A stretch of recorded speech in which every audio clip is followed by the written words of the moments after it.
ഇപ്പോൾ വീണ്ടും അവരെഴുതി കൊടുത്തു. ഈ 2 വിഷയത്തിൽ വേറെ ഒരുപാട് വിഷയങ്ങൾ മുജാഹിദും സുന്നികളും തമ്മിൽ ഒരുപാട് വിഷയങ്ങളിൽ അഭിപ്രായ വ്യത്യാസമുണ്ട്. അതെല്ലാം കൂടി ചർച്ച ചെയ്യാൻ പ്രയാസമുണ്ടല്ലോ.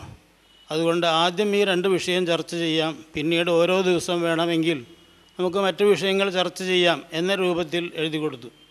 അതിന് മറുപടി കിട്ടിയതും ഈ രൂപത്തിൽ തന്നെ ഒരുപാട് വിഷയങ്ങൾ എഴുതിയിട്ടാണ്.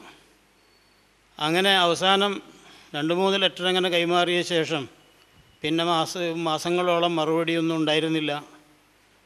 പിന്നെ നൗഷാദ് ഹസനയുടെ കഴിഞ്ഞ 2 ആഴ്ചകൾക്ക് മുമ്പുണ്ടായ പരിപാടിയിൽ അന്നാണ് അവസാനമായ ലെറ്റർ കിട്ടുന്നത്. ആ ലെറ്ററിലും ഇതുപോലെ ഒരുപാട് കാര്യങ്ങളാണ് എഴുതിയിട്ടുള്ളത്. അപ്പോൾ നൗഷാദ് ഹസനി അത് ഏത് കാര്യങ്ങളാണെങ്കിലും ശരി, ഞങ്ങളതിനെല്ലാം തയ്യാറുണ്ട്